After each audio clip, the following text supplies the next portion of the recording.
إن الحمد لله نحمده ونستعينه ونستغفره ونعوذ بالله من شرور أنفسنا ومن سيئات أعمالنا من يهده الله فلا مضل له ومن يضلل فلا هادي له أشهد أن لا إله إلا الله وحده لا شريك له وأشهد أن محمدًا عبده ورسوله أما بعد أعوذ بالله من الشيطان الرجيم بسم الله الرحمن الرحيم وأن هذا صراطي مستقيما فاتبعوه ولا تتبعوا السبل فتفرق بكم عن سبيله ذلكم وصاكم به لعلكم تتقون۔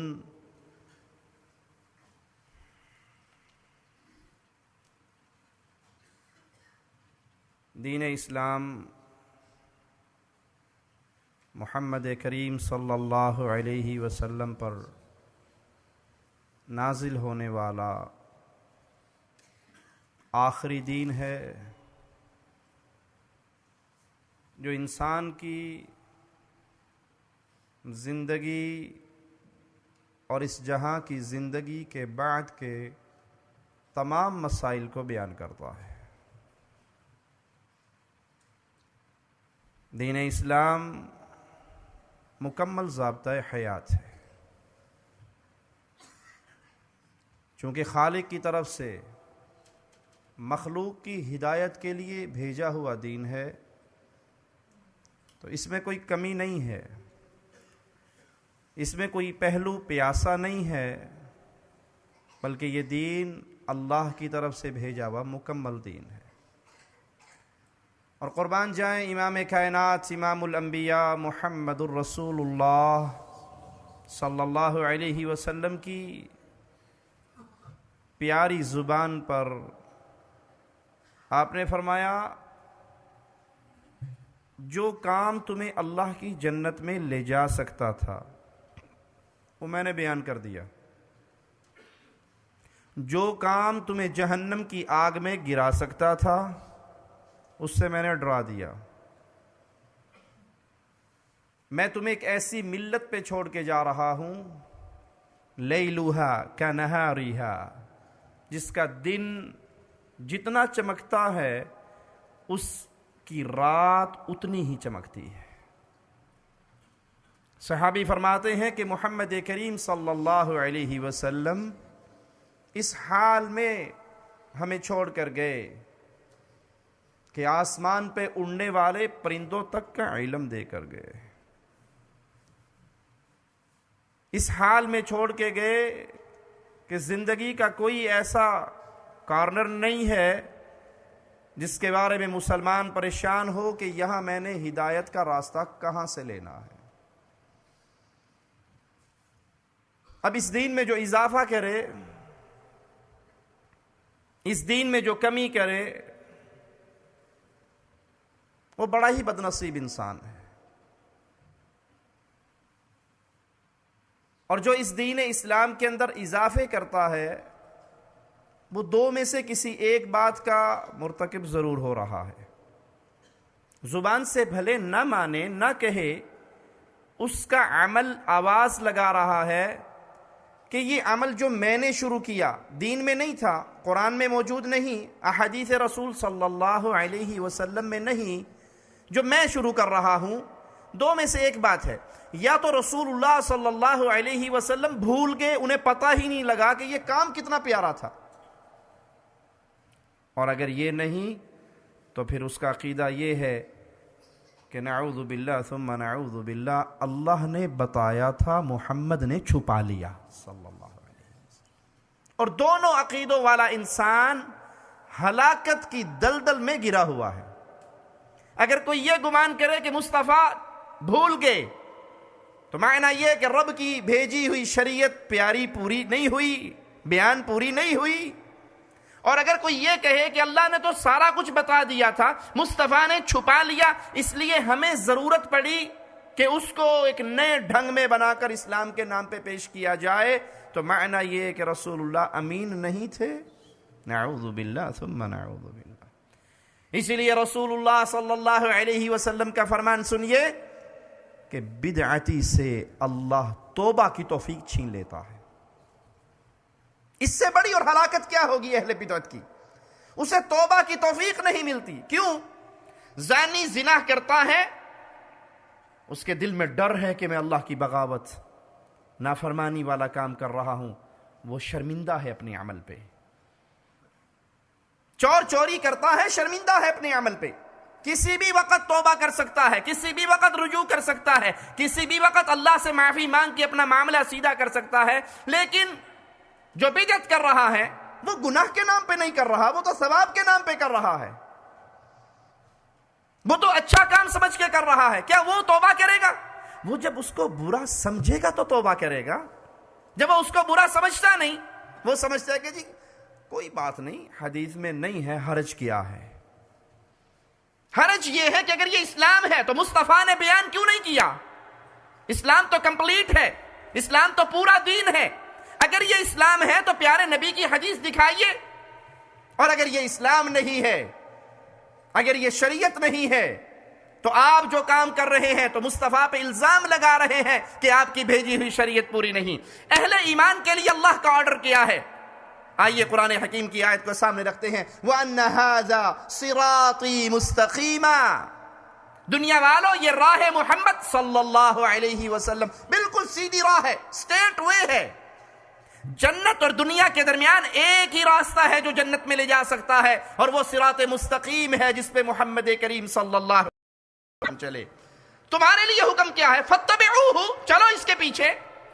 اپنی طرف سے راستے ایجاد نہ کرو، اپنی طرف سے اعمال ایجاد نہ کرو کہ جی بات تو ٹھیک ہے، میت کے افسوس کے لیے لوگ آئے ہیں، حدیث میں تو نہیں ہے کہ گٹھلیوں پہ آیت کریمہ پڑھی جائے، حدیث میں نہیں ہے، لیکن دیکھو نا، وہاں بیٹھ کے فضول دنیاوی باتیں کرنے سے تو زیادہ اچھا ہے نا کہ ہم آیت کریمہ پڑھ لیں۔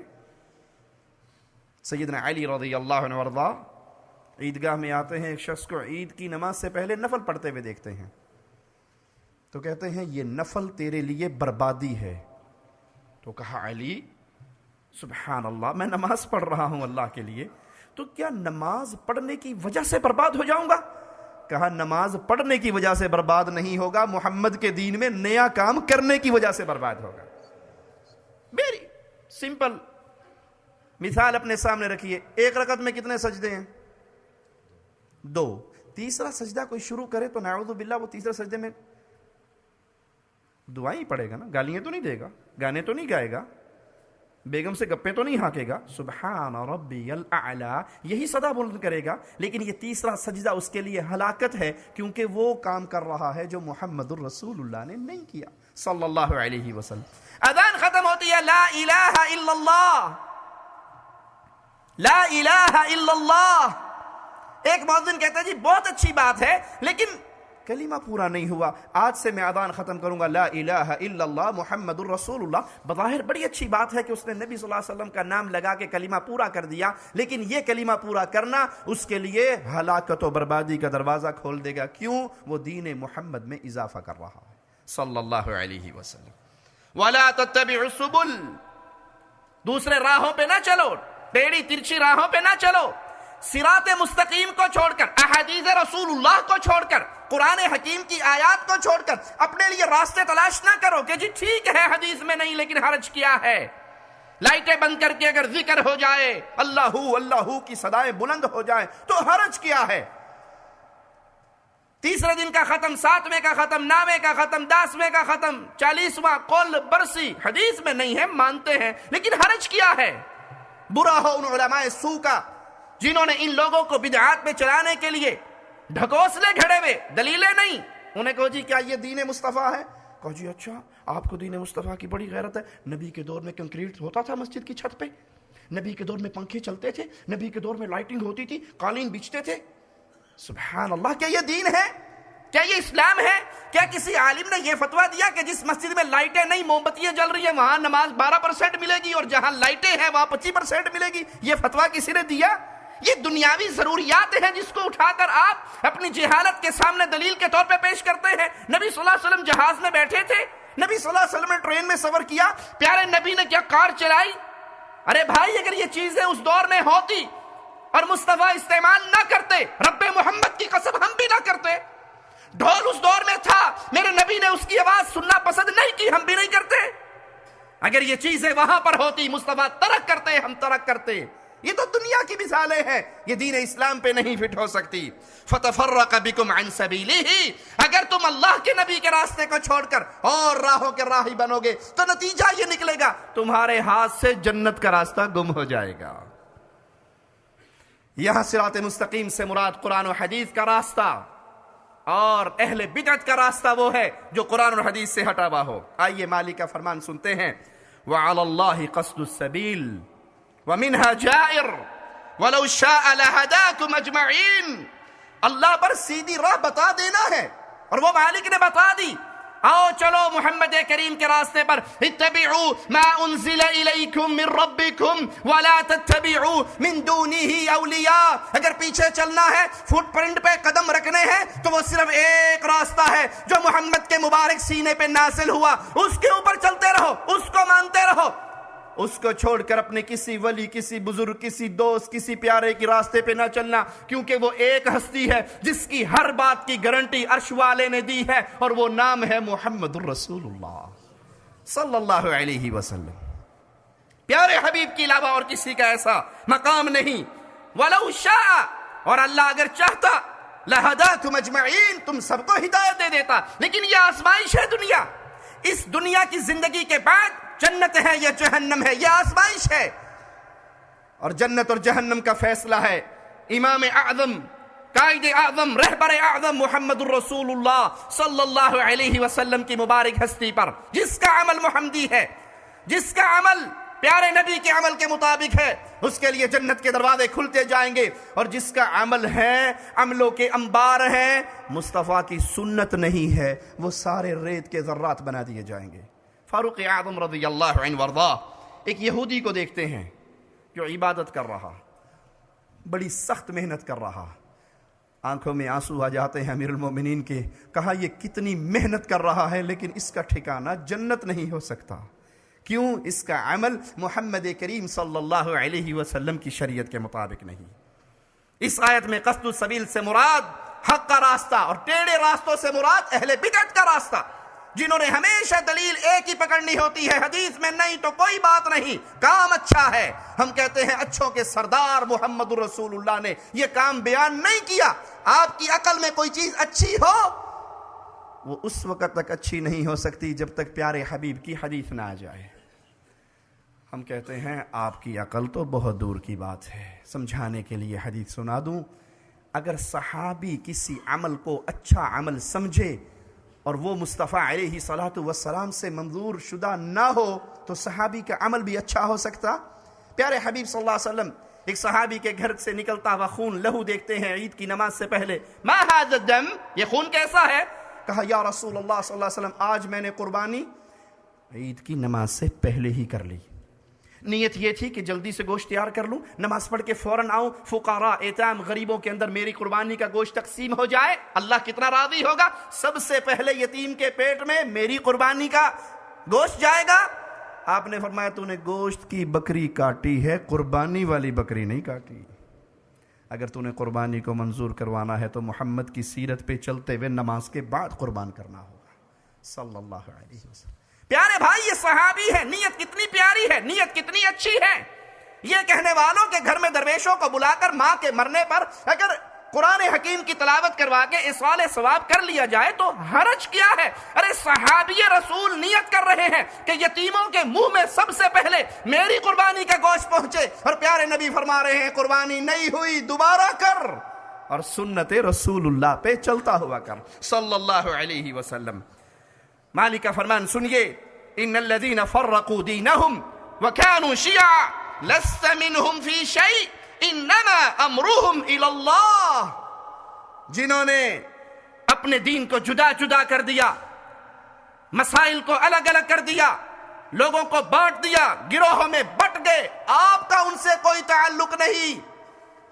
یاد کیجئے اللہ کی قسم، سنت رسول ایک ایسی چیز ہے جو امت کو جوڑتی ہے، امت کو جمع کرتی ہے، ایک پلیٹ فارم پہ اکٹھا کرتی ہے۔ بدعات ایسی چیز ہے جو امت کو جدا کر دیتی ہے۔ پیارے نبی صلی اللہ علیہ وسلم کی سنت ہے،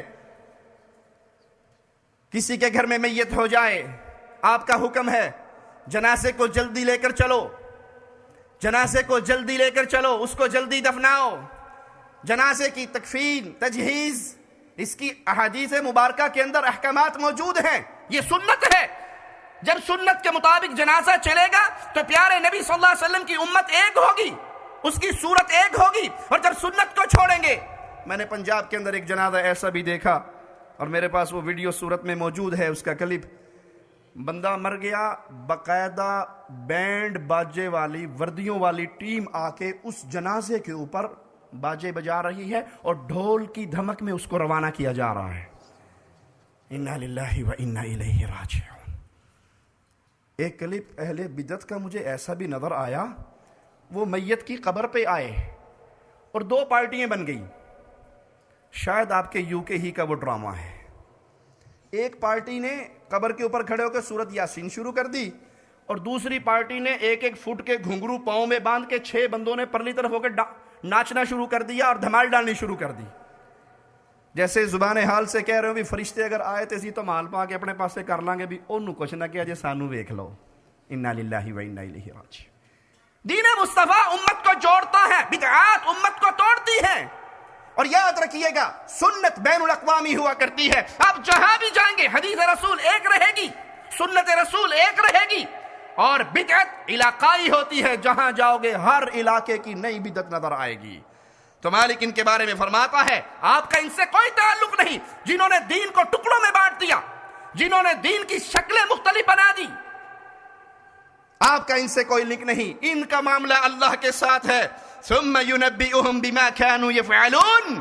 یہ محمد کریم کی سنت کے خلاف عمل کر کے اللہ کے پاس جب آئیں گے تو ان کے ایک ایک عملوں کے بارے میں ان کو بتایا جائے گا کہ تمہارے یہ اعمال تو ہیں لیکن عاملۃ ناصبہ تصلی نارا حامیہ، تمہارا کوئی عمل اللہ کے ہاں قبول نہیں ہو سکا کیونکہ تمہارے عملوں پر محمد کی مہر نہیں تھی صلی اللہ علیہ وسلم۔ وَلَا تَكُونُوا مِنَ الْمُشْرِكِينَ۔ مالک فرماتا ہے اہل شرک میں شامل نہ ہونا۔ من الذین فرقوا دینہم وکانوا شیعا، جنہوں نے اپنے دین کو ٹکڑے ٹکڑے کر دیا، جنہوں نے اپنے دین کو پارٹی میں، گروہوں میں بانٹ دیا، دین کی شکلیں مختلف کر دی اور گروہوں میں تقسیم ہو گئے۔ کل حزب بما لدیہم فرحون، ہر گروہ خوش ہو رہا ہے جو اس کے ہاتھ میں ہے، اس کو لے کے مزے کر رہا ہے۔ جی بات ٹھیک ہے، آپ ماننے نہ مانے، ہمارے پیر صاحب نے کہا ہے اس عمل کے اندر بڑی خیر و برکت ہے۔ ایک ذکر کے عمل کو اپنے سامنے رکھیے اور اللہ کی قسم اس ذکر کے عمل پر آپ کو ہزاروں پارٹیاں مل جائیں گی۔ پیارے نبی کے صحابی عبداللہ ابن مسعود مسجد میں آئے، لوگوں کو دیکھ کر ڈھیریے پتھر رکھے ہوئے ہیں، گروپ بنے ہوئے ہیں، اور ایک کہتے ہیں سبحان اللہ، سارے کہتے ہیں سبحان اللہ، ایک کہتا اللہ اکبر، سارے کہتے ہیں اللہ اکبر۔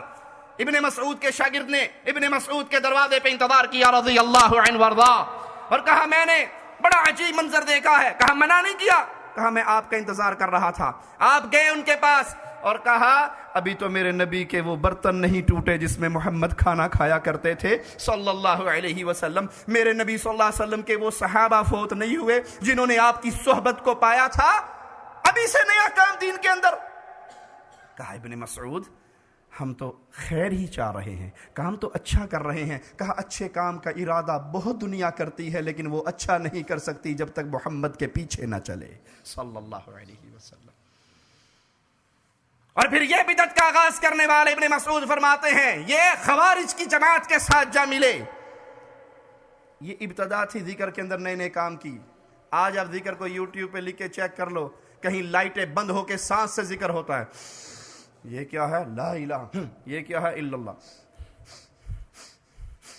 تو زبان ہلانے میں محنت ہوتی ہے، زبان کو چھوڑو، ناک سے ذکر کرو، کیا ہوگا؟ دل جاری ہوگا، آپ کا دل اللہ اللہ اللہ کرے گا۔ محمد کریم نے یہ محفلیں، پیارے حبیب نے یہ محفلیں صلی اللہ علیہ وسلم ابو بکر عمر عثمان کو سکھائی۔ ناک والی پارٹی الگ ذکر کر رہی ہے، ایک پارٹی پٹھانوں کی ہے، وہ کہتے ہیں یہ ناک ہلانا بھی بڑا دور کا کام ہے، بابا صرف انگلی ہلا کے ذکر کرتا ہے۔ وہ بابا کرنٹ مارتا ہے انگلی سے، اور انگلی ہلاتے ہیں اور پوری مسجد کے اندر دھمال پڑتی ہے، پیچھے عیسیٰ خان کی غزلیں چل رہی ہیں، عشقیہ غزلوں پہ اللہ کا ذکر ہو رہا ہے۔ تم اللہ کے دین کے ساتھ اتنا کھیل کھیلتے ہو؟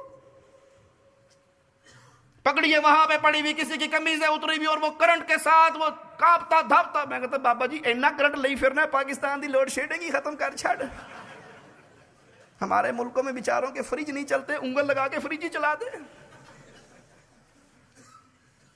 یہ ذکر کے اوپر ایک بدعت کو اگر آپ دیکھیں تو آپ کو سینکڑوں گروہ نظر آئیں گے۔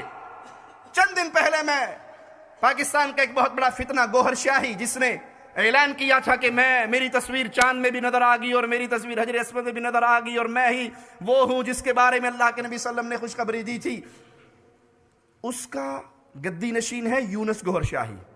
کسی دور میں ذکر ہوتا تھا اللہ ہو اللہ ہو اللہ ہو، سمجھ آتا ہے کم از کم اللہ کا نام تو لے رہا ہے۔ اس نے نیا ذکر ایجاد کیا ہے، اور واللہ میرے موبائل کے اندر وہ کلپ موجود ہے، یوٹیوب پہ موجود ہے، یونس گوہر شاہی کا ذکر لکھیں گے تو کھل جائے گا۔ وہ کہتے ہیں کتے ہیں بھی کتے ہیں، گوہر شاہی کے کتے ہیں۔ اب اس پہ پورا سر ہل رہا ہے، پورا مجمع ہل رہا ہے، اور آوازیں بلند ہو رہی ہیں، اور کہہ رہے ہیں ہم اس ذریعے سے اللہ کو یاد کر رہے ہیں۔ انا للہ و انا الیہ راجعون۔ قرآن نے سچ کہا، اہل بدعت گروہوں میں بٹے ہوئے، پارٹیوں میں بٹے ہوئے، ایک ایک مسئلے پہ آپ کو 20 بدعتیں نظر آئیں گی۔ یہ کیوں؟ کیونکہ سنت امت کو اکٹھا کرتی ہے، اس کو چھوڑ دیا، بدعات کا راستہ اختیار کیا تو امت ٹکڑوں میں بدل گئی۔ قل هو القادر على ان يبعث عليكم عذابا من فوقكم او من تحت ارجلكم او يلبسكم شيعا۔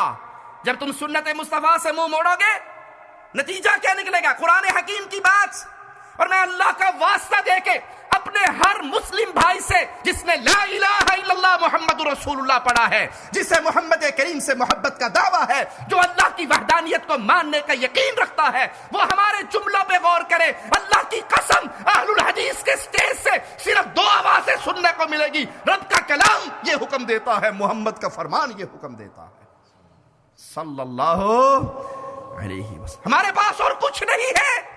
ہم چیلنج کرتے ہیں، اعلان کرتے ہیں، برات کرتے ہیں، ہمارے پاس قرآن و حدیث کے علاوہ کچھ نہیں ہے۔ ہم ہر اس عمل کو غلط کہتے ہیں جو قرآن سے ٹکرا جائے یا فرمان محمد الرسول اللہ سے ٹکرا جائے۔ ان بدعات کے نتیجے میں رزلٹ کیا نکل رہا ہے؟ قرآن حکیم کو سنیے، وہ اللہ قادر ہے علی ان یبعث علیکم عذابا من فوقکم۔ تم نے سنت مصطفیٰ کو چھوڑا، دین اسلام کو چھوڑا، اللہ تمہارے اوپر عذاب مسلط کر دے۔ مسلمانوں، کیا آج عذاب مسلط نہیں ہو چکا؟ کیا تاریخ نے کبھی یہ دن بھی دیکھے تھے کہ مسلمان معصوم بچے سکول پڑھنے جائیں اور سکول پڑھنے والے بچوں کا قتل عام کر دیا جائے؟ کیا یہ عذاب نہیں ہے؟ معصوم بچیاں مدرسے میں اللہ کا دین سیکھنے جائیں اور بمباری کر کے پورے مدرسے کی بچیوں کو زمین کی خاک میں دبا دیا جائے، کیا یہ عذاب نہیں ہے؟ نہ مسجدیں بچی، نہ مدرسے بچے، نہ عبادت خانے بچے، نہ بازار بچے۔ بازار گھر سے نکلتا ہے سبزی لینے کے لیے، کٹی پھٹی ہوئی لاش ماں کی آنکھوں کے سامنے اس کی ممتا کا جنازہ نکالتی ہے، کیا یہ عذاب نہیں ہے؟ گھر سے نکلنے والے کو ماں 4 دفعہ دیکھتی ہے، بیٹا پتہ نہیں زندہ واپس بھی آئے گا یا نہیں، کیا یہ عذاب نہیں ہے؟ یہ عذاب ہے۔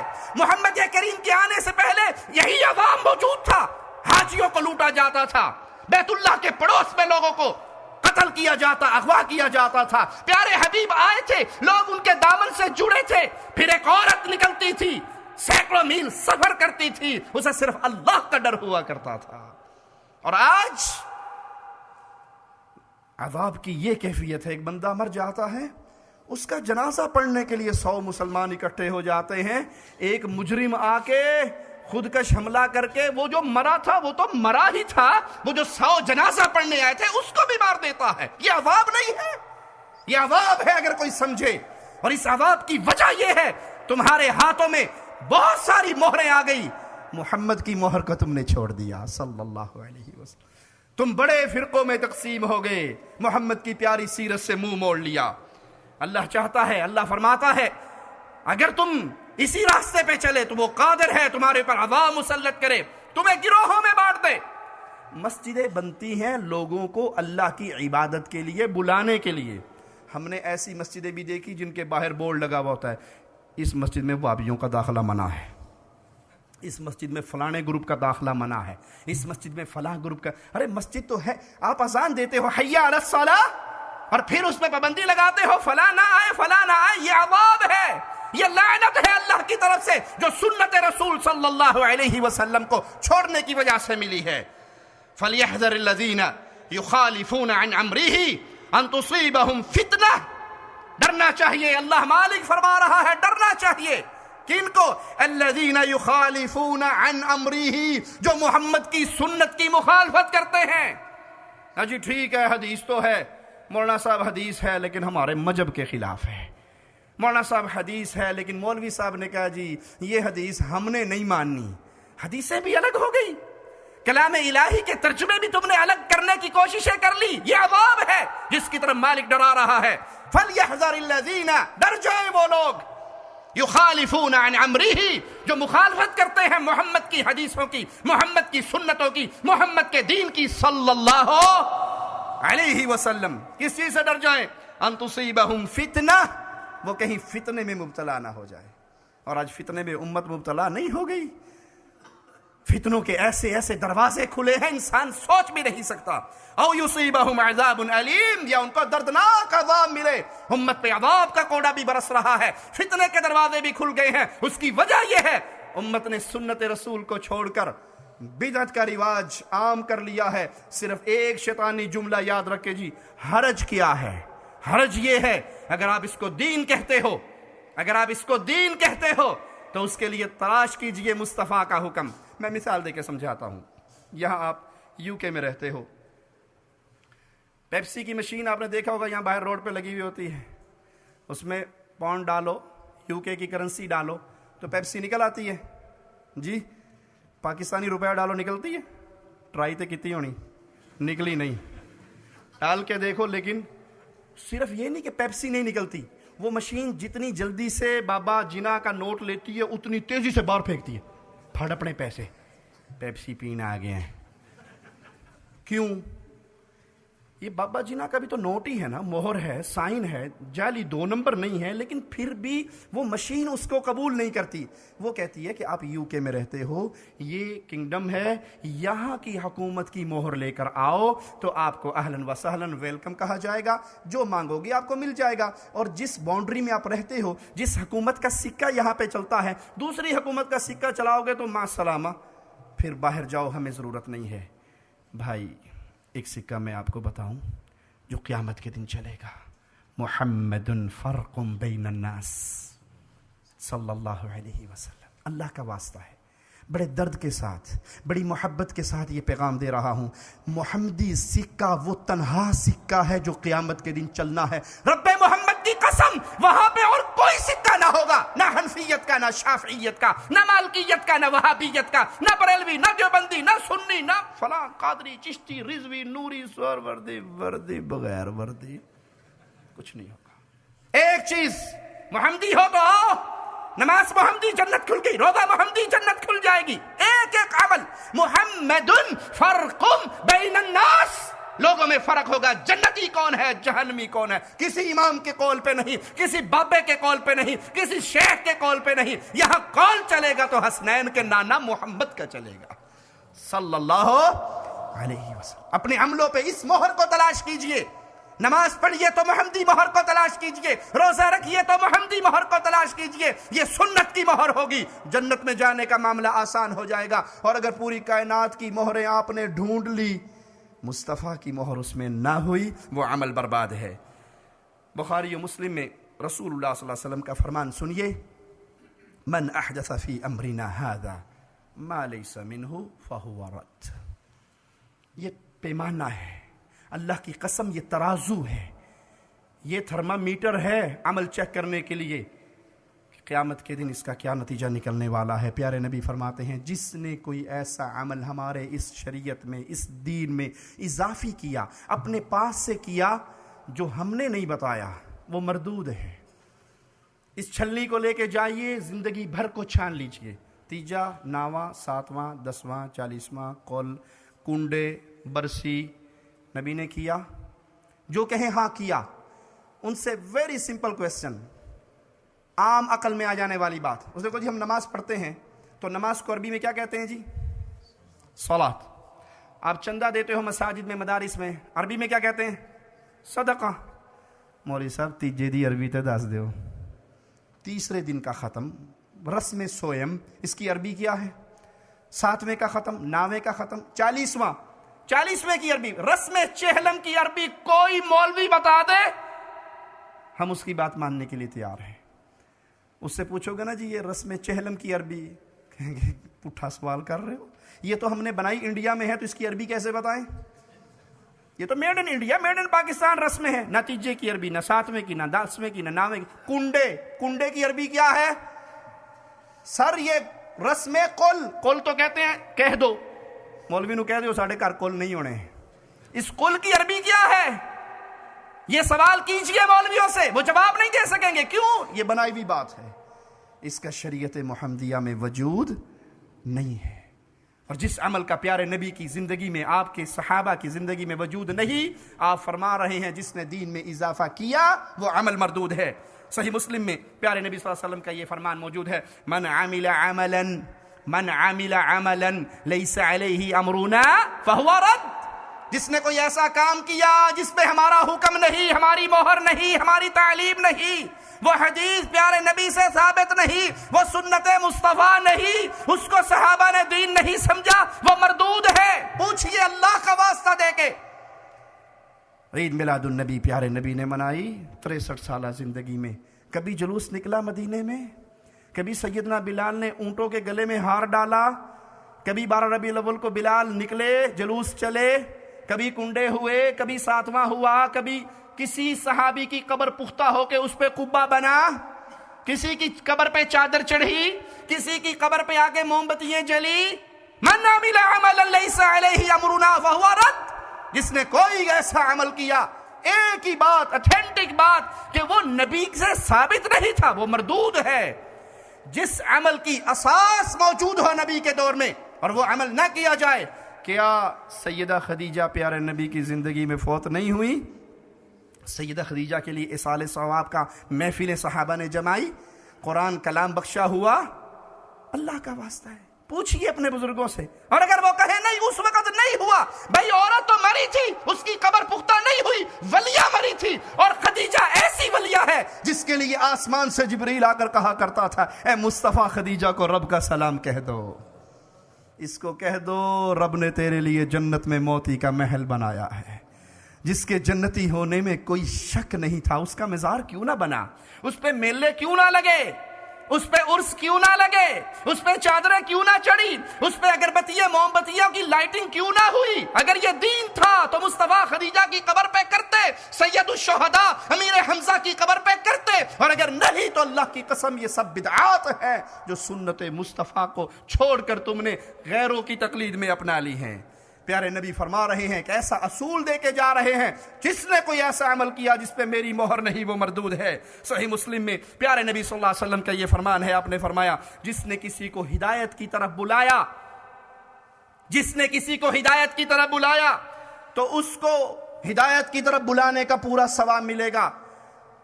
جتنے لوگ اس کی آواز کو سن کے راہ ہدایت کے راہی بنیں گے، سارا ثواب اس کو بھی ملے گا۔ ملیونیر ہونے کی خواہش رکھنے والوں، کاروبار شروع کرتے مولوی کے پیچھے پڑنا، مولوی صاحب دعا ہی کر چھڈو۔ ایک تاجر کو میں نے فون کیا، میں کہا شیخ کیا حال ہے؟ کہا دعا کی بڑی سخت ضرورت ہے۔ ویسے بھی شیخ فیملی سے تھا، وہ میرے دوست تھے، تو میں نے ویسے پوچھا کہ میں شیخ صاحب کی دعا کراں؟ کہنا دعا کرو اللہ کرے پیسے نہ سیلاب ہی آ جائے۔ انا للہ و انا الیہ راجعون۔ کوئی حرج نہیں، حلال طریقے سے سیلاب بھی آ جائے تو لوٹ لو، اللہ کی نعمتیں ہیں، لیکن سوال اس سے بڑی اللہ کی قسم کوئی تجارت نہیں ہے جو محمد نے بتائی ہے صلی اللہ علیہ وسلم۔ جس نے ہدایت کی طرف بلایا، اس کے پیچھے اس کی آواز سن کے جتنے لوگ ہدایت کے راستے پہ آئے، سب کا ثواب اس بلانے والے کو اللہ دے گا۔ اگر آپ آواز لگاتے ہو بھائیو سیدنا علی نے اللہ سے مانگا، محمد کریم نے اللہ سے مانگا، موسیٰ علیہ السلام نے اللہ سے مانگا، سیدنا یونس علیہ السلام نے اللہ سے مانگا، ابراہیم علیہ السلام نے اللہ سے مانگا، تم بھی اللہ سے مانگو۔ جو فوت ہو گئے وہ جنتوں میں چلے گئے، قبروں میں دفن ہو گئے، دنیا میں ان کا کوئی اختیار نہیں ہے۔ آپ کی آواز سن کے اگر کوئی یا علی کہنے سے باز آ گیا، آپ کی آواز سن کے کسی نے اپنی پیشانی کو قبروں سے اٹھا کے مولا کے سامنے جھکانا شروع کر دیا، آپ کی آواز سن کے گلے میں پڑے ہوئے تعویذوں کو توڑ دیا، آپ کی آواز سن کے قرآن حکیم سے جڑ گیا، آپ کی آواز سن کے سنت مصطفیٰ سے جڑ گیا، جب تک زندہ رہے گا جتنی نیکی کرے گا سارا ثواب آپ کے اکاؤنٹ میں آئے گا۔ یہ ہے تجارت، یہ ہے ثواب کا راستہ جس کو ہم بھول گئے۔ ہم کہتے ہیں جی مولوی صاحب اتنا زور نہ لگائیں، ہمیں توحید سمجھ آ گئی ہے اور ہم نے مان لی ہے الحمدللہ۔ ہم کہتے ہیں آپ کی ساری باتیں ٹھیک ہیں، لیکن دیکھو نا میں کسی اور کو کہوں گا تو انہوں پتہ لگ جائے گا بابیاں دا کر رہے ہیں۔ یہ کام آپ کے ذمہ، روڑا پائی رکھو، سانو نہ کچھ کہو، ہم سے جو چندہ لینا ہے وہ لے لو، لیکن ہم کسی کو دعوت دیں، ہم اپنے دروازے پہ آئے ہوئے سے کہیں کہ یہ کنڈوں کا حلوہ ہم نے نہیں لینا، ہم کہیں کہ یہ حسین کے نام کی سبیل ہم نے نہیں لینی، ہم کہیں تو وہ الیکشن میں ووٹنگ جب ہوتی ہے تو بیڑا غرق ہو جائے گا، میری زندگی میں بھابی ہے کنے جڑے ووٹ پان گے۔ تو اس کا معنی یہ ہے کہ ہم نے محمد کی سنت کو چھوڑ دیا۔ پیارے نبی صلی اللہ علیہ وسلم فرما رہے ہیں اس کے ثواب میں کوئی کمی نہیں ہوگی، جتنی نیکی وہ کریں گے اتنا اجر اس کو بھی ملے گا۔ اور جس نے گمراہی کی طرح بلایا، سنیے اور سنائیے، یاد کیجئے اور آگے پہنچائیے، جس نے گمراہی کی طرف بلایا، جس نے قبروں کے سجدوں کی طرف بلایا، جس نے مردوں کو غوث اعظم کہنے کی طرف بلایا، جس نے غیر اللہ سے مدد مانگنے کی طرف بلایا، جس نے غیر اللہ سے امیدیں لگانے کی طرف بلایا، تو پھر وہ سارا گناہ اس کے ذمہ ہوگا۔ اس کے پیچھے جتنے چلیں گے وہ سب گناہگار ہوں گے، ان کے اکاؤنٹ میں گناہ کم نہیں ہوں گے، لیکن سارا گناہ اس مولوی کے کھاتے میں بھی پڑیں گے جو گمراہی کی طرف چلا رہا۔ جو سنت کی طرف بلائے اہل سنت کے سارے ثواب لے جائے، جو بدعت کی طرف بلائے وہ اہل بدعت کا سارا گناہ لے کے جائے گا۔ بخاری و مسلم میں ہے، سیدنا حذیفہ رضی اللہ عنہ سے روایت ہے، فرماتے ہیں میں نے پیارے نبی سے ہمیشہ لوگ خیر کا سوال کرتے تھے، میں شر کا سوال کرتا تھا۔ لوگ خیر کے بارے میں پوچھتے تھے، میں شر کے بارے میں پوچھتا تھا، اس ڈر سے کہ بے علمی میں کہیں شر کے چنگل میں پکڑا نہ جاؤں۔ آج بھی لوگ کہتے ہیں جی مول صاحب ٹھنڈی میٹھی گلاں کریا کرو، میٹھی میٹھی باتیں کیا کریں، ہاتھ ہلکا رکھا کریں۔ پیارے بھائی جب آپ کو یہ پتہ ہی نہ ہو کہ شرک ہے کیا تو آپ کیسے فیصلہ کرو گے یہ حلال ہے، یہ حرام ہے، یہ گناہ ہے، یہ ثواب ہے، جب تک آپ یہ جانو ہی نہ کہ بیماری ہے کیا۔ اس لیے لازم ہے اہل ایمان پہ وہ توحید کو بھی سمجھے اور اللہ کے ساتھ ہونے والے شرک کو بھی سمجھے، اس لیے کہ کہیں غلطی سے اس کے اندر گر نہ جائے۔ کہا میں جان بوجھ کے شر کے بارے میں زیادہ سوال کیا کرتا تھا، تو میں نے کہا اللہ کے نبی صلی اللہ علیہ وسلم آپ کے آنے سے پہلے ہم شر میں مبتلا تھے، بتوں کی پوجا کیا کرتے تھے، آپ آئے اللہ نے ہمیں وہ خیر عطا فرمائی جو کسی اور کے نصیبے میں نہیں آئی، کہ اس کے بعد بھی کوئی شر ہے؟ آپ نے فرمایا ہاں حذیفہ اس کے بعد پھر شر آئے گا۔ کہا میں نے پوچھا اس شر کے بعد بھی کوئی خیر آئے گی؟ کہا ہاں اس کے بعد خیر آئے گی، لیکن اس خیر میں فساد ہوگا۔ میں نے کہا وہ فساد کیا ہے؟ پیارے نبی کی حدیث صحیح بخاری صحیح مسلم قرآن کے بعد اتھینٹک ترین بکس ہے، سیدنا حذیفہ کی روایت ہے اس شر کے بعد خیر آئے گی لیکن خیر میں کچھ فساد ہوگا۔ میں نے کہا اللہ کے نبی صلی اللہ علیہ وسلم وہ فساد کیا ہوگا؟ کہا کچھ لوگ ہوں گے وہ ایسے نئے نئے طریقے ایجاد کریں گے جو محمد کے بتائے ہوئے نہیں ہوں گے صلی اللہ علیہ وسلم۔ کچھ لوگ ایسے طریقے ایجاد کر لیں گے جو پیارے نبی نے نہیں بتائے ہوں گے، ان طریقوں پہ چلنے والے اس فساد کی راہ پہ چلیں گے۔ اور زمانے میں یہ بات واضح ہو چکی ہے کہ آج کلمہ پڑھنے والوں میں یہ سینس ختم ہو گئی کہ ہم چیک کریں یہ حدیث رسول ہے یا نہیں، یہ ثابت ہے محمد کریم صلی اللہ علیہ وسلم کی شریعت سے۔ بجی کام اچھا ہے جی، ثواب کا کام ہے، نیکی کا کام ہے، کرنا چاہیے۔ ارے بھائی کہیں اس نیکی کے کام کے چکر میں آپ جہنم کا انگارہ نہ بن جائیں۔ وہ نیکی بنتی ہی تب ہے جب محمد کی زبان سے ادا ہوتی ہے صلی اللہ علیہ وسلم۔ کہا اچھا مجھے بتاؤ وہ فساد برپا کرنے والے کون ہوں گے؟ کہا تم ان کو پہچانو گے، تم ان کو پہچانو گے، بعض کو نہیں پہچانو گے، وہ تمہاری بنی جنس میں سے ہوں گے، ان کی چمڑی تمہارے جیسی، ان کی زبان تمہارے جیسی، وہ تمہاری طرح کے انسان تمہارے اندر میں سے ہوں گے۔ اور کہا پھر میں کیا کروں؟ کہا مسلمانوں کی جماعت سے چمٹ جانا، ان کے امام سے چمٹ جانا۔ کہا اگر مسلمانوں کی جماعت نہ ہو، امام نہ ہو، کہا پھر ان اہل بدعت سے الگ ہوگے، کسی درخت کی جڑ میں بیٹھ کے اس کی جڑیں چبا چبا کے مر جانا، یہ تمہارے لیے بہتر ہے اس کی بجائے کہ تم اہل بدعت کے ساتھی بنو۔ وہ بھائی سنیں یہ فرمان جو کہتے ہیں جی مجھے پتا ہے مولانا صاحب ہمارے پڑوس میں جو ادارے ہیں وہاں امام صاحب شرک کرتے ہیں، لیکن دیکھو نا فرض نماز تو جماعت کے ساتھ ہی پڑھنی چاہیے نا۔ ارے بھائی ایک بندہ شرک کرتا ہے، نبی فرما رہے ہیں اپنے صحابی کو سب کو چھوڑ کے درخت کی جڑ میں بیٹھ کے اس کی جڑیں چبا لینا، وہاں مر جانا، لیکن کسی اہل بدعت کی جماعت کا حصہ نہ بننا۔ آپ کے پاس گھر جانے کے دو راستے ہیں، ایک گاڑی کے ذریعے، ایک پیدل۔ آپ کے پاس اپنی گاڑی نہیں ہے، آپ کسی ٹیکسی میں بیٹھتے ہو لیکن ٹیکسی ڈرائیور اندھا ہے، پیدل جانا پسند کرو گے یا اس اندھے کے ساتھ بیٹھو گے؟ جی کوپائن میں 2 دن بعد گھر پہنچ جائیں گا، لیکن پہنچتے جاؤں گا نا انے مگر بہ کے مرنا ہے، وہ تو مرے گا مارے گا۔ ارے بھائی جو رب کی توحید کو نہیں سمجھا، جس کا ماتھا خاک پہ پیروں فقیروں بابوں کے قدموں میں گرتا رہا، کیا وہ ایمان کا اندھا نہیں ہے؟ آپ کو شوق چڑھا ہوئے میں نے جماعت سے پڑھنی ہے، اپنی بیوی کو پیچھے کھڑا کرو، بچیوں کو پیچھے کھڑا کرو، جماعت کرو۔ مشرک کے پیچھے نماز نہیں ہوا کرتی۔ پیارے نبی صحابی کو یہی تعلیم دیتے ہیں، درخت کی جڑوں میں تنہا بیٹھ کے کھانے کو نہ ملے تو جڑیں چبا لینا، لیکن اہل شرک اور اہل بدعت کا ساتھی نہ بننا۔ صحیح مسلم میں پیارے نبی صلی اللہ علیہ وسلم کا فرمان ہے، آپ نے فرمایا لوگوں میں انسان ہوں۔ کون کہہ رہا ہے؟ بولیے کون کہہ رہا ہے؟ محمد کریم صلی اللہ علیہ وسلم کیا فرما رہے ہیں؟ میں کون ہوں؟ وہ کہاں کہتے یہ بڑے بھابی گستاخ نہیں کہتے نبی بشر ہے، جو نبی کو بشر کے واجب القتل ہوتا ہے گستاخ ہوتا ہے۔ ارے بھائی صحیح مسلم میں محمد کریم صلی اللہ علیہ وسلم کی مبارک پاکیزہ طیبہ طاہرہ لسان سے آواز نکل رہی ہے، لوگوں میں انسان ہوں، نور من نور اللہ نہیں ہوں۔ وہی جو مستوی ارشدہ خدا ہو کر اتر پڑا مدینے میں مصطفیٰ ہو کر نہیں ہوں، میں انسان۔ قریب ہے میرے پاس موت کا بلاوا آ جائے، قریب ہے مجھے کوئی بلانے والا بلا لے، لینے والے لے جائیں۔ جو یہ کہے نبی فوت ہو گئے، وہ قتل کے قابل، وہ گستاخ رسول، وہ بے ایمان، اس کا بائیکاٹ کر دو، اسے بستی سے نکال دو۔ اتنے بڑے ظالم، اتنے بڑے مجرم نبی کے بارے میں کہتے ہیں نبی فوت ہو گئے۔ بھائی صحیح مسلم میں پیارے نبی خود فرما رہے ہیں، لوگوں میں انسان ہوں، قریب ہے رب کا قاصد میرے پاس آئے، میں اس قاصد کی آواز پہ لبیک کہوں اور میں چلا جاؤں، مجھے موت آ جائے۔ لہذا میں تمہارے درمیان 2 چیزیں چھوڑ کے جا رہا ہوں۔ پیارے نبی فرما رہے ہیں میں تمہارے درمیان کتنی چیزیں چھوڑ کے جا رہا ہوں؟ 2۔ کون کون سی؟ ایک دمڑی والی سرکار تو ایک پیر شادی شہید صاحب۔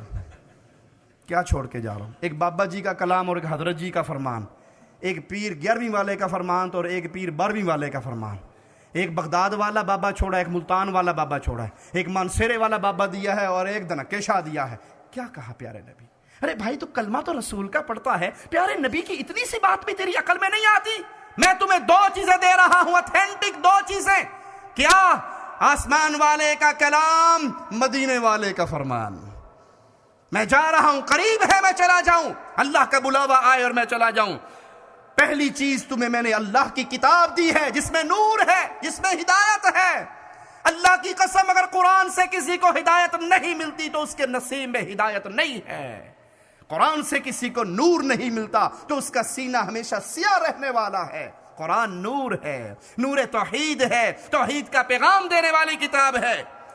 اللہ کی رسی کو مضبوطی سے تھامے رکھنا اور اتباع کے راستے پہ چلنا، نئے نئے کام کا آغاز نہ کرنا بلکہ اتباع کے راستے پہ چلنا۔ جس نے قرآن و حدیث کو چھوڑ دیا وہ گمراہ ہو گیا، لہذا کتاب اللہ کو مضبوطی کے ساتھ تھام لو۔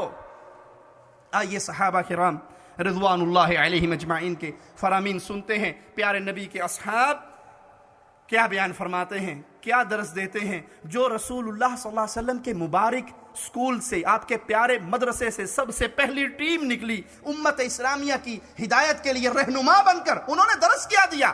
سیدنا ابو بکر صدیق رضی اللہ عنہ فرماتے ہیں، لوگوں میں صرف متبع ہوں، بدعتی نہیں ہوں، میں صرف پیچھے چلتا ہوں مصطفیٰ صلی اللہ علیہ وسلم کے، اپنی طرف سے کام ایجاد نہیں کرتا۔ آج سے 30-35 سال پیچھے لوٹ جائیے، لوگ 12 ربیع الاول کو یوم وفات کے نام سے جانا کرتے تھے، اور آج کے دور میں دیکھ لیجئے، اگر یہ کام کوئی ہندو، کوئی عیسائی، کوئی سکھ کرے تو مسلمانوں کا غصہ کنٹرول نہیں ہوگا۔ جو مسلمان کرتے ہیں، بیت اللہ کا ماڈل بنایا جاتا ہے، مسجد نبوی کا، پیارے نبی صلی اللہ علیہ وسلم کے حجرے کا ماڈل بنایا جاتا ہے، گدا گاڑیوں پہ، ٹرالیوں پہ رکھ کے اسے گھمایا جاتا ہے، اور جب سارے جلوس ختم ہو جاتے ہیں، اللہ کی قسم مسجد میں کھڑا ہوں، میں نے اپنی آنکھوں سے وہ منظر دیکھے ہیں، میرے پاس وہ منظر تصویروں کی صورت میں موجود ہیں کہ بیت اللہ کے ماڈل اور مسجد نبوی کے ماڈل کو پھر ایک گراؤنڈ کے اندر کچرے میں پھینک دیا جاتا ہے۔ یہ مسلمان ہیں؟ یہ کام ہندو کرے تو مسلمان برداشت کریں گے؟ یہ کام نان مسلم کرے، ہمارے خانہ کعبہ کی توہین، ارے بھائی یہی کام تو آپ کر رہے۔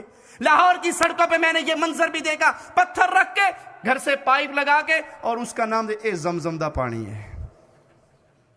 مسلمان اتنا گر جاتا ہے؟ مسلمان اتنا بیوقوف بھی ہو سکتا ہے؟ تم مسلمانوں کے شاعر کی ایسے بے حرمتی کرتے ہو۔ ابو بکر صدیق کہہ رہے ہیں میں پیچھے چلنے والا ہوں رسول اللہ کے، میں نئے کام ایجاد کرنے والا نہیں ہوں، اگر میں درست رہوں تو میری اطاعت کرنا، اگر میں ٹیڑھا ہو جاؤں تو مجھے سیدھا کر دینا۔ کس نے کہا؟ سیدنا ابو بکر صدیق نے۔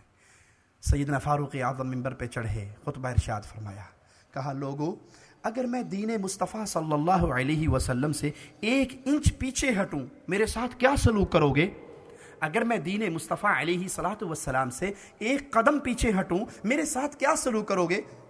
بڑے بڑے صحابہ صف کے اندر موجود ہیں، اللہ کی شان، سارے خاموش ہیں۔ آخری صف میں ایک اعرابی مسلمان ہے، کھڑا ہوتا ہے، اپنے نیزے کو ہوا میں بلند کرتا ہے اور کہتا ہے فاروق اعظم اگر تو مصطفیٰ کی شریعت سے 1 قدم پیچھے ہٹا، اس نیزے کی نوک سے میں تجھے سیدھا کر دوں گا۔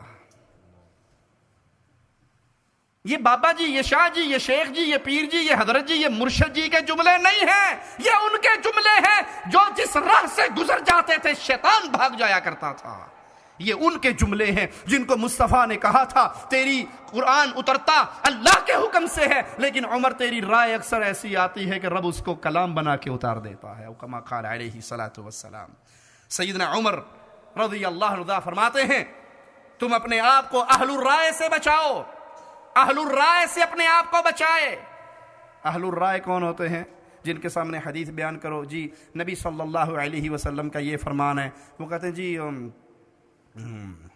حدیث تو ٹھیک ہے ہم نے بھی پڑھی ہے، لیکن چینکے چنانچے چونکے وہ جس بابا جی کا لڑ میں نے پکڑا ہے نا، وہ کہتے ہیں کہ میرا خیال ہے مسئلہ یوں ہونا چاہیے۔ یہ اہل الرائے ہے جو حدیث رسول کو چھوڑ کر اپنے قول، اپنے قیاس، اپنی رائے کے پیچھے چل رہا ہے۔ اور میں بتاؤں سب سے پہلے اہل الحدیث کون تھے؟ اللہ کے ملائکہ۔ سب سے پہلے اہل الحدیث کون تھے؟ اللہ کے ملائکہ۔ حکم آیا آدم کو سجدہ کرو، اللہ کا حکم کیا ہے؟ حدیث فَبِأَيِّ حَدِيثٍ بَعْدَهُ يُؤْمِنُونَ، اللہ کا حکم حدیث ہے، جو ہی ملائکہ نے سنی فوراً سجدے میں گر گئے۔ اور سب سے پہلے اہل الرائے کی بنیاد رکھی تو شیطان نے رکھی۔ اس کے سامنے حدیث آ گئی، اس نے کہا جی حدیث تو ٹھیک ہے لیکن میری رائے یہ ہے کہ یہ مٹی کا بنا ہوا، میں آگ کا بنا ہوا، آگ کی شان مٹی والے سے زیادہ ہوتی ہے، میرے رائے میں یہ حدیث نہیں ماننی چاہیے۔ یہاں سے شر اور خیر کے راستے کھل گئے۔ سیدنا عمر اعلان کر رہے ہیں لوگو تم سنت کے راستے پہ چلو اور اہل الرائے سے بچو۔ اور یہ لوگ جو رائے کے پیچھے چلتے ہیں، نبی کی سنت کو چھوڑتے ہیں، یہ سنت کے دشمن ہیں۔ اگر میرے بس میں ہو، یہ حدیثیں یاد کرنے سے عاجز ہیں جو گمراہ ہو رہے ہیں اور لوگوں کو اپنے پیچھے گمراہ کر رہے ہیں، یہ خود بھی گمراہ ہو رہے ہیں حدیث رسول کو چھوڑ کر اور لوگوں کو بھی گمراہ کر رہے ہیں۔ سیدنا عبداللہ ابن مسعود فرماتے ہیں تم اتباع کرو، بدعت کے کام مت کیا کرو، اتباع تمہارے لیے کافی ہے اور بدعت۔ نبی صلی اللہ علیہ وسلم ہر خطبے کے اندر یہ پیغام دیا کرتے تھے امت کو، کل بدعت ضلالہ، ہر بدعت گمراہی ہے۔ ہر نیا کام دین میں، اسلام میں، ہر نیا کام جس کام کی بنیاد پہ ثواب کی امید رکھی جائے، جس کام کو کر کے اللہ کا تقرب حاصل کرنے کا دعویٰ کیا جائے اور وہ کام سنت رسول صلی اللہ علیہ وسلم سے ثابت نہیں، وہاں پہ موجود نہیں، تو وہ بدعت اور گمراہی ہے۔ سیدنا عمر بن عبدالعزیز رحمہ اللہ ایک آدمی کو خط لکھتے ہیں جس میں کہتے ہیں میں تم کو اللہ سے ڈرنے کا مشورہ دیتا ہوں، اس کے معاملے میں سیدھا رہنے کا مشورہ دیتا ہوں، اور میں یہ حکم دیتا ہوں کہ نبی صلی اللہ علیہ وسلم کی سنت کی اتباع کرنا، ان نئی چیزوں کو چھوڑ دینا جو لوگوں نے بنا لی ہے، نئے کاموں کو چھوڑ دینا۔ مثال سے سمجھیے، دنیا کی چیزوں میں ہر نئی چیز اچھی ہوتی ہے۔ 2012 ماڈل کی BMW گاڑی اب 2014 کی آئی، تو اس میں جتنے فالٹ رہ گئے تھے اب جو آئی ہے 2014 2015 کی، اس میں سارے وہ انجینئر ٹھیک کر لیں گے نا جی، اس میں یہ مسٹیک تھی، اس میں یہ مسٹیک تھی۔ اب جو ماڈل آیا وہ بڑا اچھا ہے، بڑا شاندار ہے، اس لیے جن کی جیب کے اندر پیسہ ہوتا ہے ان بیچاروں کو شیطان نے پیسہ برباد کرنے کا نیا طریقہ، جو نیا ماڈل آئے وہ نئی ماڈل کی چیز ان کے گھر میں ہونی چاہیے۔ بھلے اللہ کا دین کتنا محتاج ہے، مساجد، مدارس، ایتام، یتیم، مسکین، بیوہ، فقراء وہ مر رہے ہیں، ان کو روٹی نصیب نہیں ہے، اور اس کو شیطان نے ایک نیا گر سکھا دیا ہے کہ بس 1 سال چلاؤ، اگلے ماڈل کی چیز آپ کے گھر میں ہونی چاہیے ورنہ بیگم ناراض ہو جائے گی۔ ہم کہتے ہیں بالکل ٹھیک ہے، ہر نئی چیز دنیا میں اچھی ہوتی ہے، لیکن دین اگر اچھا لینا ہے جتنا پرانا لوگے اتنا اچھا ہوگا۔ دین جتنا محمد کریم صلی اللہ علیہ وسلم کے زمانے کی طرف لوٹتے رہو گے اتنا اچھا رہے گا۔ ایک اور مثال دے کے سمجھاتا ہوں۔ دودھ خالص کس کو کہتے ہیں جی؟ خالص دودھ جو بھینس کے تھنوں سے نکلے وہ کیا ہوتا ہے؟ خالص دودھ۔ اور اگر اس میں ایک بندہ گھڑے کا پانی ملاتا ہے، ایک دریا کا ملاتا ہے، ایک چشمے کا ملاتا ہے، یہ سب ملاوٹی کر رہے ہیں نا اسے۔ ایک بندہ کہتا ہے کہ نہیں جی نہیں، یہ بڑا فراڈیا ہے، یہ گھڑے کا، یہ نلکے کا، یہ چشمے کا ملاتا ہے، میں بہت شریف آدمی ہوں، میں زمزم ملاتا ہوں۔ دودھ میں زمزم ملانے والا وڈا فراڈیا ہے۔ آپ کہیں گے مولوی صاحب وہ تو مکہ کا پانی بڑا قیمتی پانی اور بڑی عظمت والا پانی، ہم کہیں گے اس کی عظمت اپنی جگہ پہ رہی، لیکن یہ زمزم کے نام پہ دھوکہ بھی دے رہا ہے اور دودھ کو ملاوٹی کر رہا ہے۔ خالص دودھ جو بھینس کے تھن سے دھار نکلی، یہ جو بڑے بزرگ میرے بیٹھے ہیں پنجاب کے رہنے والے، ان سے پوچھو، ان کی ماشاءاللہ اللہ ان کی زندگی لمبی کرے اور صحت والی دے، انہوں نے مجھ دے ڈوکے پیتے نے ڈائریکٹ، آج تک جسم قابو ہے۔ ہم جو ڈالڈے کی پیداوار ہیں بیچاروں کا کیا حال ہے؟ کیوں؟ ملاوٹی پیا ہوا ہے۔ خالص دودھ جو بھینس کے تھنوں سے نکلا، اگر خالص دین لینا چاہتے ہو جو محمد کی مبارک زبان سے نکلا وہ خالص ہے، اس میں امام کو ڈال دو، پیر کو ڈال دو، شیخ کو ڈال دو، مرشد کو ڈال دو، آپ نے امام و مرشد کے نام پہ محمد کے دین کو ناخالص کر دیا۔ دین وہی ہے جو پیارے نبی نے فرما دیا۔ جبرائیل علیہ السلام تشریف لائے، پیارے نبی سے پوچھیں دین کیا ہے، ایمان کیا ہے، اسلام کیا ہے، احسان کیا ہے۔ پیارے نبی فرماتے گئے یہ دین ہے، یہ اسلام ہے، یہ ایمان ہے، یہ احسان ہے۔ آپ نے سچ کہا، آپ نے سچ کہا، آپ نے سچ کہا۔ سیدنا عمر کہتے ہیں میں بڑا حیران، بندہ سوال بھی کرتا ہے اور تصدیق بھی کرتا ہے، کیونکہ دو الگ الگ باتیں ہیں۔ اگر اس کو سوال کا جواب پتہ ہے تو پوچھ کیوں رہا ہے؟ سوال کا جواب پتہ ہو تو پوچھنا جی۔ ہم کیا کرتے ہیں جی، سوال کا تو پتہ ہے، دیکھیے مولوی صاحب کنے پانی چنے، پوچھئے تو صحیح انہوں آندہ ہے کہ نہیں، اللہ بڑا مولوی، میں پوچھیا انہوں جواب ہی نہیں آیا، اس سے زیادہ تو مجھے آتا ہے۔ ماشاءاللہ سبحان اللہ۔ اہل علم کی حالت کیا ہے کہ وہ پوچھتے ہیں اگر انہیں علم نہ ہو، جب علم آ جائے تو پھر مولوی کو چھیڑنے کے لیے سوال نہیں کرتے، کہ اس کو پتہ نہیں تو پوچھتا کیوں ہے، اگر پتہ ہے تو پوچھتا کیوں ہے، اگر پتہ نہیں تو یہ کیوں کہتا ہے صدقت، سچ کہا، سچ کہا۔ اسی ابھی حیرانگی میں بیٹھا ہوا کہ وہ چلا گیا، پیارے نبی نے پوچھا عمر جانتے ہو یہ کون ہے؟ کہا نہیں، اللہ و رسولہ اعلم، اللہ جانتا ہے، وحی کر کے اپنے رسول کو بتا دیتا ہے صلی اللہ علیہ وسلم، مجھے نہیں پتا۔ کہا یہ جبرائیل تھے، ان کو اللہ نے بھیجا تھا تمہیں تمہارا دین سکھانے کے لیے، اسلام، ایمان، احسان بتلانے کے لیے جبرائیل کو اللہ نے بھیجا۔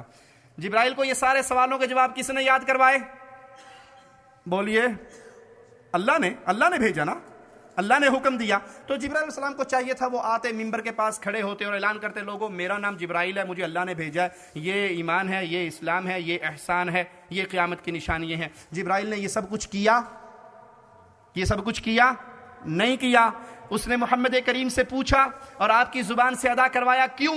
جبرائیل بھی جانتا تھا میں 1000 دفعہ بھی کہہ لوں دین تبھی بنے گا جب محمد کہیں گے صلی اللہ علیہ وسلم۔ یہ ہے پیارے حبیب علیہ السلام کی حیثیت۔ اس لیے امام شافعی رحمہ اللہ فرماتے ہیں میرا فیصلہ اہل الرائے کے بارے میں یہ ہے کہ ان کو ڈنڈوں سے مارا جائے، اونٹ پہ سوار کر کے انہیں بستی میں گھمایا جائے اور لوگوں سے کہا جائے ان لوگوں کا یہ حال ہے جنہوں نے محمد کی سنت اور اس کی حدیث کو چھوڑ دیا صلی اللہ علیہ وسلم۔ امام مالک رحمہ اللہ فرماتے ہیں جس نے اسلام میں کوئی نئی چیز ایجاد کی۔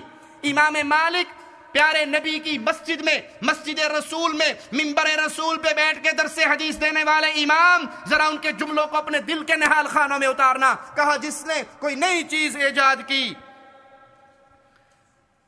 اور اس کام کو اس نے اچھا سمجھا تو گویا اس نے لوگوں کو یہ میسج دیا، یہ پیغام دیا کہ محمد صلی اللہ علیہ وسلم نے نعوذ باللہ ثم نعوذ باللہ رسالت میں خیانت کی۔ جس نے دین میں کوئی نیا کام ایجاد کیا، قبروں پہ کھڑے ہو کے اذان دینے والوں، قبروں پہ کھڑے ہو کے اذان دینے والوں، یہ سنت رسول اللہ سے ثابت نہیں ہے، کسی صحیح حدیث میں پیارے نبی سے یہ عمل موجود نہیں ہے۔ قبروں کو پختہ بنانے والوں، پیارے نبی کی یہ سنت نہیں ہے۔ تم نیا کام کر رہے ہو، اس کو اچھا سمجھتے ہو تو تمہارا یہ عمل لوگوں کو آواز لگا کے بتا رہا ہے کہ نعوذ باللہ ثم نعوذ باللہ، پیارے نبی صلی اللہ علیہ وسلم نے دین پہنچانے میں خیانت کی۔ کیونکہ ارشاد باری تعالیٰ ہے اليوم اکملت لکم دینکم، تمہارا دین میں نے آج پورا کر دیا، اور پورے ہو جانے والے دین میں یہ چیزیں، یہ بدعات، یہ چیزیں موجود نہیں ہیں۔ تم نے کی، معنی یہ کہ دین پورا نہیں ہوا تھا، تم محنت کر کے اس کو پورا کر رہے ہو۔ امام احمد رحمہ اللہ فرماتے ہیں سنت کا اصول ہمارے نزدیک یہ ہے، اس چیز کو پکڑا جائے جو محمد الرسول اللہ صلی اللہ علیہ وسلم کے اصحاب مانتے تھے، اس کی پیروی کرتے تھے۔ جو دین پیارے نبی کے صحابہ نے محمد کریم صلی اللہ علیہ وسلم سے سیکھا، اس کو پکڑ لو، اس کے ساتھ چمٹ جاؤ، تم صحابہ کے راستے پہ چلو گے۔ کیونکہ مومن ہونے کے لیے اللہ نے معیار حق مقرر کیا ہے تو اصحاب محمد الرسول اللہ صلی اللہ علیہ وسلم کو۔ اور یاد رکھو، ہر بدعت گمراہی ہے۔ لڑائی جھگڑے کو ترک کر کے مصطفیٰ علیہ السلام کی سنت پہ آ جاؤ۔ بدعت قابل مذمت کیوں ہے؟ بری چیز کیوں ہے؟ کیا وجہ ہے بدعت کو اتنا برا کہا گیا شریعت میں؟ اس کی وجہ یہ ہے کہ شریعت میں وحی کے بغیر صرف عقل سے رہنمائی نہیں لی جا سکتی۔ بدعت کرنے والا اپنی عقل سے ایجاد کرتا ہے نا، اپنی سوچ سے ایجاد کرتا ہے۔ ایک پیر صاحب کو ہم نے دیکھا، ایک غریب مر گیا، اس کا جنازہ پڑھنے کے لیے وہ تشریف لائے، تو جنازہ پڑھنے سے پہلے کہنے لگے کہ اے جڑا بندہ مریا ہے اے میرا مرید نہیں سی تے میں اینو بغیر اپنا مرید کیتے قبر چ نہیں پا سکنا۔ مرتے گیا ہے لیکن کوئی گل نہیں، میں کفن کھول کے دا ہاتھ کڈاں گا تے پھر میں ایدی بیعت کیناں گا تے پھر اینو اپنا مرید بنا کے سلسلے چ واڑ کے تے پھر جنت چ بھیجاں گا۔ واللہ الذی لا الہ الا ہو، اللہ کی قسم وہ ویڈیو میرے پاس موجود ہے، اپنی آنکھوں سے میں نے اس ویڈیو کو دیکھا۔ اس نے کفن کھولا، اس مردے کا ہاتھ نکالا اور پھر اس کو قادری بنایا، اور قادری بن گیا ہن جاؤ پتر، ہن یہ اللہ کا ولی بن گیا، میرا مرید بن گیا، اس کا نام پیر عبد القادر جیلانی کے رجسٹر میں بذریعہ ای میل میں نے بھیج دیا، وہاں درج ہو گیا۔ اب یہ اتنا پہنچ گیا ہے کہ اس کی قبر پہ چیڑا آئے گا تو اسے پتہ لگ جائے گا، اس کی قبر پہ چیڑی آئے گی تو اسے پتہ لگ جائے گا۔ انا للہ و انا الیہ راجعون۔ یہ مذاق ہے محمد کریم صلی اللہ علیہ وسلم کی شریعت سے۔ شریعت وحی کے بغیر پوری نہیں ہوتی، اور وحی میں عقل کے ذریعے کوئی چیز داخل نہیں کی جا سکتی کہ ہماری عقل میں یہ بات آئی ہے، یہ ضروری ہے۔ شریعت مکمل ہو چکی ہے، اس میں اضافہ اور کمی نہیں ہو سکتی۔ بدعتی شریعت کا دشمن ہے کہ وہ شریعت کے مقابلے میں اپنی عقل، اپنی سوچ، اپنے بزرگ کی سوچ، اپنے شیخ کی سوچ کے ذریعے فیصلے کرتا ہے۔ بدعتی اپنی خواہشات کے پیچھے چلتا ہے کہ جی میرا جی چاہتا ہے یہ کام ایسے ہو، میرا جی چاہتا ہے۔ وہ اپنے جی کو محمد کریم کی حدیث کے تابع نہیں کرتا، بلکہ اپنی جی کو جو اس کے جی میں آتا ہے اس کو اسلام کا چولا بنا کر پیش کر دیتا ہے۔ بدعتی شریعت سازی کرتا ہے جو صرف رب کا حق ہے۔ شریعت سازی کس کا حق ہے؟ شریعت بنانا کس کا حق ہے؟ اللہ کا حق ہے۔ اور بدعتی وہ اپنے پاس سے دین کے اندر نئے نئے کام بنا کر اللہ کے حق پہ ڈاکہ ڈالنے کی کوشش کرتا ہے۔ اور بدعت کا دین میں حکم کیا ہے وہ یاد رکھ لیجئے، بدعت گمراہی ہے، ہلاکت ہے، بربادی ہے، جہنم میں لے جانے والا عمل ہے، اور اتنی خطرناک چیز ہے کہ رسول اللہ صلی اللہ علیہ وسلم نے فرمایا جس نے بدعتی کی عزت کی، تکریم کی، گویا اس نے دین محمد کی بلڈنگ کو گرانے میں مدد دی۔ لعنت کی ہے پیارے حبیب صلی اللہ علیہ وسلم نے اس شخص پہ جو جس کسی بدعتی کو مدینے میں پناہ دے اپنے پاس ٹھہرائے، اس پہ پیارے نبی صلی اللہ علیہ وسلم نے لعنت کی۔ ابو داؤد میں پیارے حبیب صلی اللہ علیہ وسلم کا فرمان ہے دین میں ایجاد کردہ نئی باتوں سے بچو، کیونکہ ہر نئی بات بدعت ہے اور ہر بدعت گمراہی ہے۔ صحیح مسلم میں پیارے نبی صلی اللہ علیہ وسلم کا یہ فرمان موجود ہے، من عمل عملا لیس علیہ امرنا فہو رد۔ ہر نیا کام جو شریعت محمدیہ کے اندر نیا کیا جائے پیارے نبی سے ثابت نہ ہو وہ بدعت ہے، وہ گمراہی ہے، اور وہ انسان کو ہلاکت کی طرف لے کر جاتی ہے۔ اللہ سے دعا ہے اللہ ہمیں خیر کے راستے پہ چلائے، اللہ ہمیں سنت کے راستے پہ چلائے، اللہ ہمیں بدعات سے بچائے، اللہ ہمیں پیارے نبی صلی اللہ علیہ وسلم کی اطاعت کرنے کی توفیق عطا فرمائے۔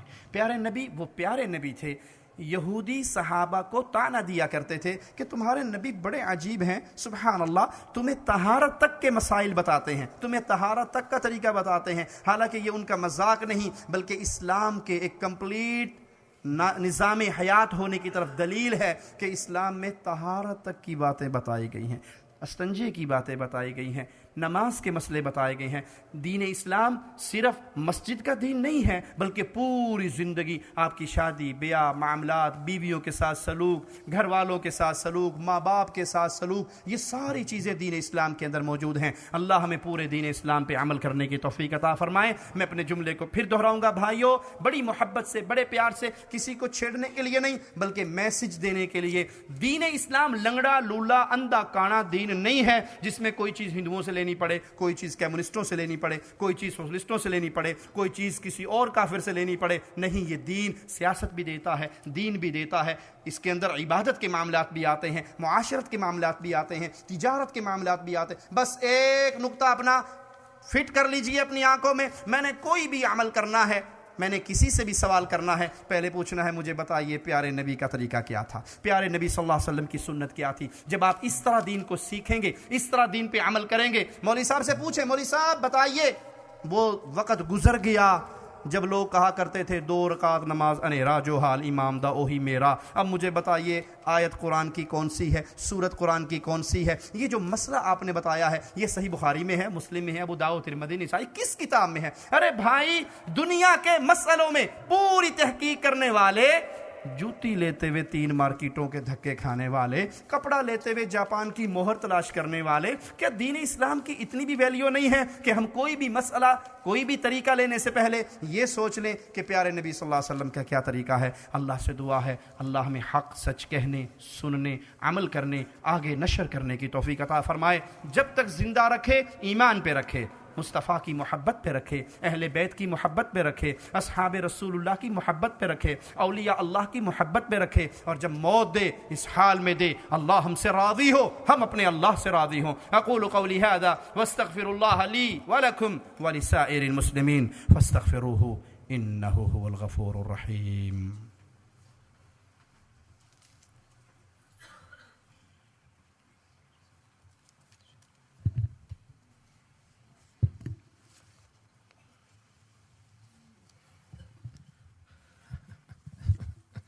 جزاک اللہ خیراً۔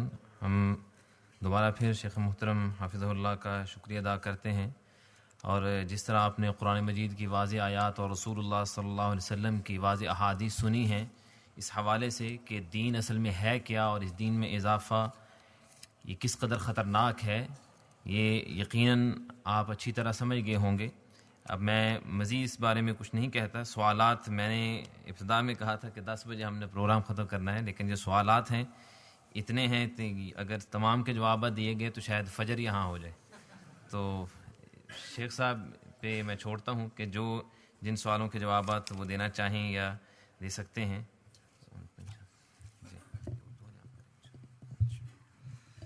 ایک بھائی نے سوال کیا ہے کہ آج کل نیو ایئر نائٹ منائی جاتی ہے اور اس کی مبارکباد دی جاتی ہے، اس طرح عید میلاد منائی جاتی ہے، یہ دونوں چیزیں رسول اللہ صلی اللہ علیہ وسلم کی شریعت سے ثابت نہیں ہے، بلکہ آج کل تو واٹس ایپ پہ ایک نیا میسج بھی چلتا ہے جمعہ مبارک کا۔ نہ جمعہ مبارک کسی سنت سے ثابت ہے، نہ نیو ایئر نائٹ منانا سنت ہے، نہ ہی عید میلاد النبی منانا سنت ہے۔ کچھ لوگوں کا عقیدہ ہے کہ نبی صلی اللہ علیہ وسلم کے پاس عطائی علم غیب تھا، نہیں، رسول اللہ صلی اللہ علیہ وسلم کو صرف اتنا علم تھا جتنا اللہ نے بتا دیا۔ جن حضرتوں نے یہ لکھا ہے کہ نبی صلی اللہ علیہ وسلم کو ما کان وما یکون کا علم تھا، تو وہ پیارے نبی کی تہمت آپ کے اوپر الزام لگا رہے ہیں۔ کسی کو پتہ ہو کہ اس کی زوجہ محترمہ پاک ہے، پاکیزہ ہے، اور جو لوگ زبان درازی کر رہے ہیں وہ غلط کر رہے ہیں، تو کیا وہ خاموش بیٹھے گا؟ پیارے نبی صلی اللہ علیہ وسلم کی زوجہ محترمہ سیدہ کائنات پہ الزام لگا، جب تک وحی نہیں آئی آپ خاموش بیٹھے رہے۔